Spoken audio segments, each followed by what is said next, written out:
I wanted to spend a little bit of time on a subject that is going to be a recurring theme, I'm pretty sure, here on this channel. And initially, I had already, done one take of this, and I'd sat down and, I'd started talking, and what I was going to say is the world of violence. But then I kind of wanted to amend that because it's, a lot of things are violent. Right? A volcanic eruption is violent. Your girlfriend keying your car because she's pissed that you fucked the neighbor or something. That's a violent act. That's not what I'm talking about. What I want to talk about is the world of combat. Because I think it's something I can speak for myself and say that it's something that's fascinated me since my youth. And I don't think that that's a rare thing. I think most males out there, most of the men out there listening to this can relate to that. Especially if you grew up, I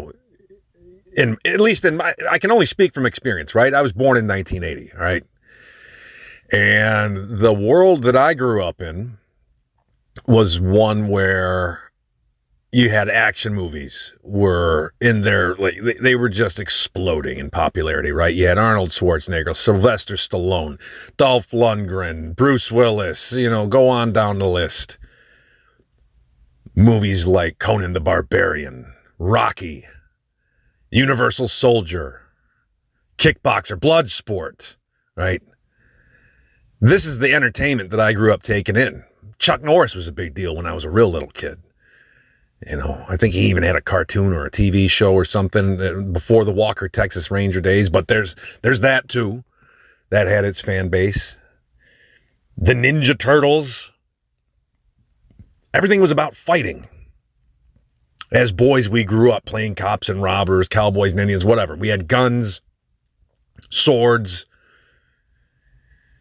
And of course, this world in which I grew up, it was, all this stuff was fantasy. It's all glorified. It's all fake. Pro wrestling. That was another thing I was obsessed with when I was a kid. I grew up in the days of Hulk Hogan and the Ultimate Warrior, Macho Man Randy Savage, and then later into my later teens, early 20s, Stone Cold, The Rock, all that stuff. But I loved it. I ate it up. And so today, I kind of wanted to talk about that.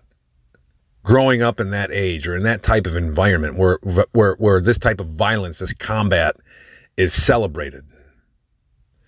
And what are the ramifications of that? Because you go back in time and there was no, dramatization. There was no, TV shows and movies and video games and all that. Go back, a couple hundred years ago when you actually had to fight. You were 13 years old and you were enlisted into the army and you had to go spill blood to defend your country. Those kids weren't growing up playing, having a good old time. They were actually training. And they understood how violence actually worked. Whereas these days, we've lost sight of that. But it hasn't left us. That fascination with violence is still deeply rooted in our DNA. And it has to be. I think when you get down to the very root of it, we're mammals, okay? And if you look at the animal kingdom, across all mammalian species, males have to fight for dominance. It's just something that's the way of the world. It's the way of nature. It's the way of evolution. Wolves, bears, gorillas, take your pick, with a few exceptions. Because I'm sure there are some of you out there talking about hyenas and shit where it's the females that are dominant, but you get what I'm saying. The males have to prove themselves in combat against one another to earn the right to mate, to earn the right to spread their seed. And even once that's done, they have to fight to keep that territory, to ward off rivals. Nature's brutal. And she has laid her fingerprint on all of us. We are no exception. Right? And just for those of you out there that are kind of rolling your eyes, ready to say, oh, well, females can be just as violent, just as adept. Okay. How many times in your life have you heard my mom can beat up your mom? Probably never. Probably never. But I'm sure you've heard my dad can beat up your dad. So, again, not to beat a dead horse, but you get what I'm saying. But again, going back to the ramifications of things like pro wrestling, things like action movies, blood sport, it gives people a false impression of what real combat actually looks like, what real violence actually looks like. And I remember watching, in 1993 was when the UFC debuted. And there was Pancrase before it, but, I wasn't privy to that shit, okay? Once the UFC hit the scene, back in the mid-90s, and my buddies and I would go to Blockbuster Video and rent the fucking VHS tapes, and we'd sit down and we'd watch Art Jimerson get choked out by Hoist Gracie. We'd watch Oleg Taktarov and Tank Abbott go at it, right? That was a big wake-up call. Like, holy shit. Do these guys just suck? These are the best fighters in the world. Why does it look so ugly and sloppy compared to, like, these Bruce Lee movies and Jean-Claude Van Damme? Well, because that's all choreographed bullshit. It's not what fighting actually looks like. This was the real shit. So that was huge. Another thing was Faces of Death, as kind of a side note. Now, a lot of that was fake bullshit, too. But, again, that's more of the world of violence, more so than combat, and I guess I kind of want to stick to the combat thing. But, yeah. But still, the UFC didn't become popular. It didn't become like a global sensation until Forrest Griffin, Stephen Bonner. Okay. Mid-2000s, that's when it blew up. That's when Chuck Liddell, Randy Couture, these guys became household names, and people really started to become aware of what this was as a sport. Okay, and I kind of want to touch on that too. It is a sport. Because oftentimes you might have conversations with somebody and, oh yeah, these guys they're great inside the cage with a referee and these fucking gloves and that, but hey man, in the streets there's no rules. I'll fucking bite your lip off. I'll gouge your eyes out, blah, blah, blah, blah, blah. We've heard those conversations too. And while most of those guys are fucking clueless, don't know what the fuck they're talking about, there is some merit to what they're saying, and I'm going to touch on that in a little bit here. But yeah, it always fascinates me, when I have these conversations with people, and I've been guilty too in my younger years. Oh, that guy better shut the fuck up. I'll kick his ass. Blah blah blah. How many times have you heard a guy say that in your life? And there's a real good chance that guy don't know what the fuck he's talking about. He's probably never been in a fight in his life, not a real one. So what makes us so sure that you can kick that guy's ass? What is it that gives every guy this preconceived notion that he knows how to throw a punch? Because for me, that was step one, or actually step two. Watching the UFC, that was my wake up call. But when I realized that I didn't know how to actually throw a punch, something that seemed so normal, so innate, something that, just, it was common sense. You swing your arm out, you fucking clock somebody. There's a science behind it that I was just completely oblivious to until I started working with boxers. My old place of employment, I was working in the warehouse with a bunch of retired boxers. One of them fucking, long story short, embarrassed me, and I wanted to learn from him. So there was a gym upstairs where I worked. We went up there. He taught me a few things. And that's as far as my training's ever gone. I never got into the world of boxing, as an amateur or a professional. I never actually learned how to box, but I did learn how to throw a punch. And just doing that, I felt like I was leaps and bounds ahead of like your average Joe. And that's something that I think a lot of people don't understand. I mean, even there are guys that I watch get into the world of mixed martial arts, for the first time or whatever, and I have no fucking idea. Wrestlers, whatever, and they have no fucking clue how to throw a punch.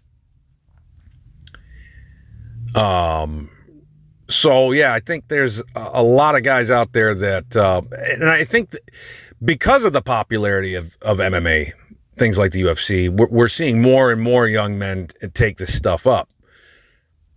And so there's still a small number of people out there that actually know how to fight, but that number is growing because of the rise in popularity of MMA.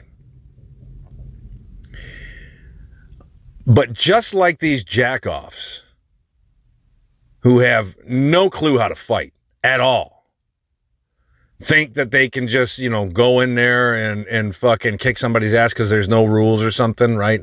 They could take on a fucking Brazilian Jiu-Jitsu brown belt because, yeah, it's not the gym, motherfucker, and I don't play by rules. Yeah, we all know that guy. And he's delusional, he's deranged, and he'd get choked out in about 5 seconds. We know this. But I think there's a lot of gym bros. I think there's a lot of guys out there who I hear talk that are very good at what they do. Say, for instance, you're, somebody from a wrestling background or a grappling background or a boxing background, whatever. They've trained one discipline very hard. And they think that's all they need to know. Because after all, especially focusing on Brazilian Jiu-Jitsu, we saw what Royce Gracie did to Art Jemerson. We saw what he did to, what the fuck's the guy's name? Not Remco Pardo, but Gerard Gordeau, the guy he beat to win the first UFC title. We saw how Gracie dominated. And then all the talk was this skill that none of these other fighters possessed. Brazilian Jiu-Jitsu. This was all you needed. And when you really look at things, the first UFC event, it was just an advertisement for the Gracie's fighting system. And it was really effective. But it didn't take long before guys like Mark Coleman, Mark Kerr, Dan Severn started to kick the fuck out of everybody. These big, strong, physically imposing wrestlers just had their way, right? And if you go back to that first UFC event, how many of those guys did you see? How many strong wrestlers were there in that first UFC event? That number is 0. Right? They started creeping in a little later, and as they did, we started to see their style prevail, right? Big, strong wrestler, knows how to grapple, avoid submissions, and just pounds you into the fucking ground. Right? So there is no one style that is all you need. You need to be well-versed if you're gonna compete seriously. But of course, I'm kind of talking about street fights, and your average street fight, it's not going to be up against a high-level opponent. However, there are guys who fight so much, even if they're kind of untrained, not professionals, just barroom brawlers, that just like to fight and have a lot of experience doing it. And they're very comfortable getting slammed up against a bar stool or falling onto the pavement or getting pressed up against a billiards table. And when you've spent countless hours in the gym honing your craft against, willing training partners with coaches and referees and padding surrounding you, and all of a sudden you find yourself in a situation where you're inside of a bar with a dude and 3 of his homies, and they're cracking the fuck out of you with pool cues and trying to slam your head into the concrete, you're going to have an adrenaline dump. And it's going to be fucking terrifying no matter how good you are. So I think that we all kind of need a bit of a wake-up call, right? Whether we're trained, untrained, whether you're that crackhead that's just fucking scrapping because he's hearing voices in his head, or whether you're, Mr. Tough Guy, you've got a few months of fucking MMA training behind you and now you want to go test yourself. So, I don't know. Again, this whole subject fascinates me. Personally, I feel like I missed my fucking window a long time ago. I'm approaching my mid-40s. I'm not a big guy. I've always been a fan, and again, since I was a teenager, of this stuff, but I never had any real training. I never had like a wrestling background or grappling background. Again, the closest I ever got was just kind of hanging out with some boxers, and they showed me how to throw a punch, which I'll say, again, that was very eye-opening to me. I feel like it did kind of change my life to a degree. It gave me a fundamental understanding of physical mechanics and stuff. But knowing how to punch is not the same thing as knowing how to box. And knowing how to box is not the same thing as knowing how to fight. And so I understand that there's like a wealth of difference between what I can do and, you know, what is actually possible. But just for a second, let's talk about, since we're talking about street fighting, since we're talking about hand-to-hand combat in like a hypothetical no rules situation, there are a few realities. There are a few things that will come into play that everybody needs to acknowledge. So often I remember growing up hearing that size doesn't matter. You know, skill trumps size any day of the week, and that's true. It is more important to be skilled than to be big or to be strong, up to a point. Because I'm sure there are a few of you out there that are listening to this, at least, who have seen the footage of like Conor McGregor fucking around with the mountain from Game of Thrones, Hafthor Bjornsson. So Conor McGregor, all 5'9", 5'10" of them, maybe $175, sparring with Hafthor Bjornsson, who's 6'9", and at the time I think he was about 430 pounds. And I don't give a fuck how much skill McGregor has. It was like watching an adult fight a toddler. I mean, granted, it was clear that one guy was way more skilled, but it was also very clear that that wouldn't matter if it was actual combat situation. So no, size does matter. It matters quite a bit. But again, I mean, if you had your pick to be like this highly skilled combat veteran versus a completely unskilled big oaf, yeah, well, of course, I'm going to pick the guy who's highly trained. But even if that big guy has like a modicum of training or fighting experience at all, my bet might swing the other direction, okay? Because size and strength matters. Physical attributes matter, not just in regards to size and strength, because there are people who are equal in size but are not equal in physical, just genetic makeup, right? You know, you watch somebody like, say, Forrest Griffin versus Anderson Silva in that fight. Forrest is actually bigger, right? But not by such a huge degree, right? So where he's like some lumbering oaf, so much bigger than Silva where it's night and day. No. But it was clear who was the more physically adept of the two. Forrest had bigger muscles. Maybe he looked more imposing. Silva's never been the most imposing looking guy, but he's got fast twitch muscles to boot. He can move and he's deceptively strong. And that's not something I don't even think you can train. You're born with good genetics or you're not. Forrest, he's a slow twitch muscle fiber having motherfucker. Now that can come into play to your advantage too. Like the Diaz brothers are a prime example of that. But physical fitness, physical makeup, your genetics, that's a huge factor in being able to actually fight.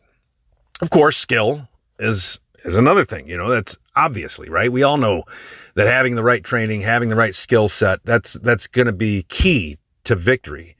But another thing, when talking about a street fight, that is extremely important, and this is where the advantage can kind of swing in favor of the guy who's maybe less trained, but more adept in the streets, as it were.